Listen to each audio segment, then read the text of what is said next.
안녕하세요. 보다 많은 이들이 인문학의 가치를 알아주길 바라는 르네상스 랩소디입니다. 오늘은 기본소득 실현 가능성에 대한 구체적인 지표를 곁들이면서 기성 언론이 다루지 않는 부분도 최대한 첨가해 볼 텐데요. 구독과 좋아요 부탁드리며 바로 시작합니다. 각 지자체에 이어 정부의 재난지원금까지 집행되자 나라 빚이 늘어나는 것에 대한 우려의 목소리가 나옵니다. 대개 조중동을 중심으로 재정 건전성을 운운하며 비판하는데요. 저는 경제적인 것을 떠나 국민을 보호해야 하는 국가 입장에서 전우영 선생님의 페이스북 글이 우리가 가야 할 방향이 아닐까 생각합니다. 제가 한번 읽어볼게요. 가족이 아픈데 병원비가 부족하면 빚을 내서라도 돈을 구하는 게 인지상정입니다.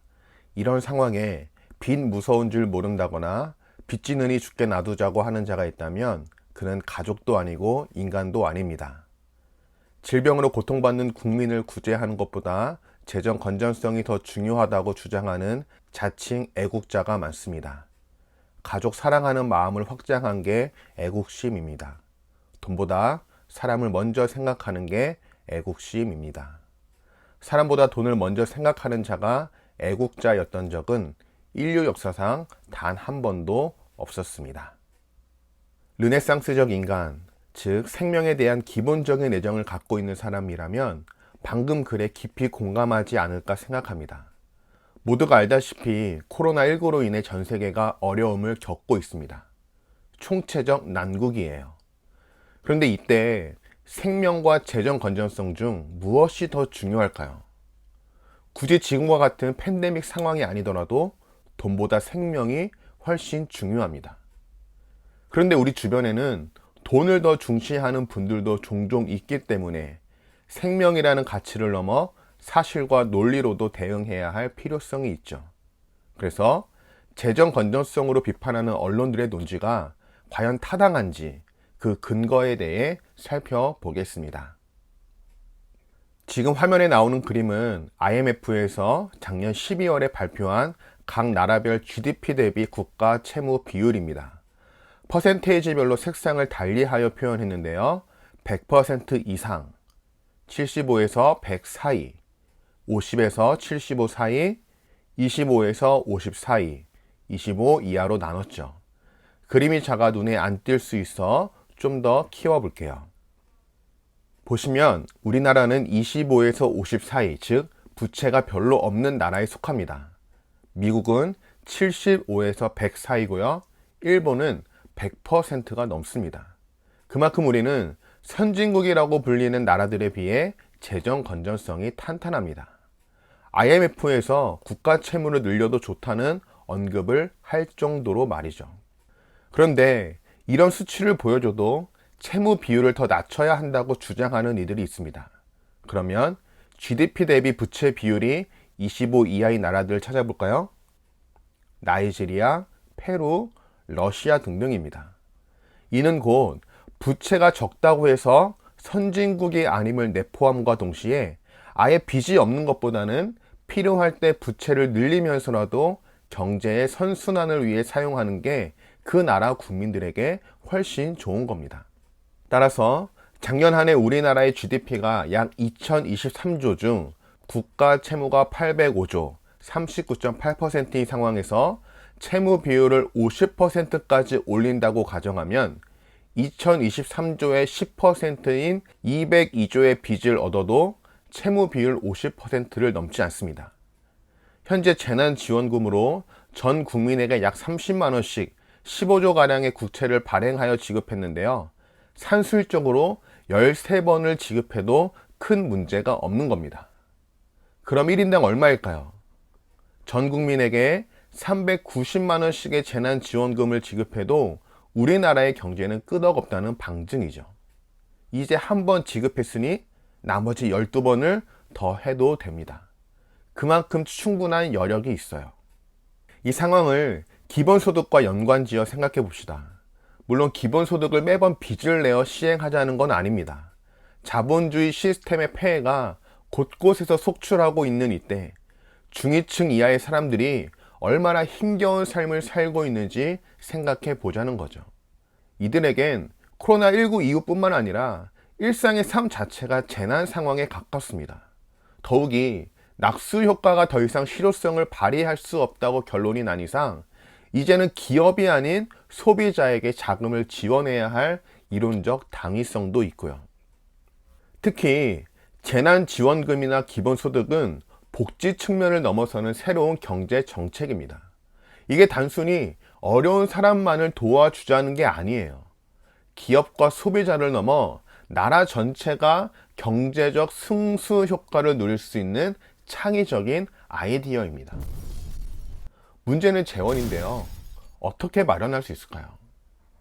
지난 화에서 언급했다시피 구글 같은 기업이 가져가는 막대한 수익에 대해 세금을 부과하면 됩니다. 우리 땅에서 우리 국민을 통해 우리의 정보망으로 돈을 벌어가는데 세금 한 푼 내지 않고 있죠. 이 외에 탄소세 같은 환경세금도 과감히 도입해야 합니다. 지금도 어떤 기업은 엄청난 양의 탄소를 사방에 내뿜으며 돈을 벌고 있습니다. 그런데 그 오염된 탄소는 누가 마시나요? 그들이 만들어낸 미세먼지는 우리 폐에 저장됩니다.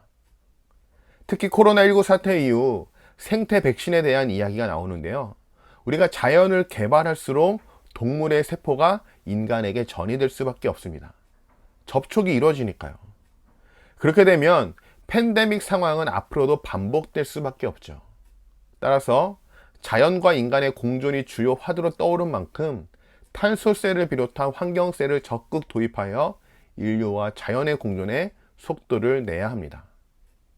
또 하나 중요한 게 토지 공개념 강화입니다. 이는 개헌이 필요한 부분인데요. 여기서 토지 공개념 강화란 땅의 소유권은 약화시키고 사용권은 부과시켜서 땅으로부터 얻는 이익을 공정하게 분배하는 시스템을 뜻합니다. 홍대 거리를 예로 들어볼게요. 홍대에 많은 상점들이 있습니다. 식당들도 많고요. 이를 흔히 번화가라고 하죠. 그런데 이 번화가는 누가 만들었나요? 상점이나 식당 주인이 만들었나요? 아니죠. 홍대를 찾는 사람들이 만든 겁니다. 이들이 많이 찾아주니까 번화가가 되고 땅값도 오른 겁니다. 하지만 땅값에 대한 이익은 누가 독점하나요? 건물주입니다. 조금 이상하죠? 우리가 옷도 사고 밥도 사 먹고 문화생활도 즐겼기에 땅값이 올라간 것인데 오로지 그 이익을 건물주가 다 가져갑니다. 지금 시스템 하에서는 소비자의 경제활동이 가치평가를 못 받는 실정이에요. 그래서 사람들이 눈에 불을 켜고 건물주가 되려는 것이고 땅덩어리가 좁은 우리나라의 현실상 더욱 비정상적인 사회구조로 고착될 수밖에 없었습니다. 그래서 지금 우리 헌법에도 토지 공개념이 녹아있긴 하지만 조금 더 강화할 필요가 있습니다. 그렇게만 된다면 천정부지로 치솟은 집값부터 시작해 주거 문제가 상당 부분 해소되지 않을까 생각합니다. 이 외에도 LAB 2050이 발표한 보고서가 있습니다. 화면을 보시면 나오는데요. 핵심은 소득공제, 세액공제, 아동수당, 기초연금 등을 폐지해서 통합하면 된다는 내용입니다. 정부가 기존 세대나 지원금 제도를 개편하는 방법으로 전국민 기본소득 지급을 위한 재원을 확보할 수 있다는 게 골자죠. 우선 근로소득 공제 폐지 등 세금 공제 항목 정비, 기본소득 과세로 71조 3천억 원이 확보됩니다.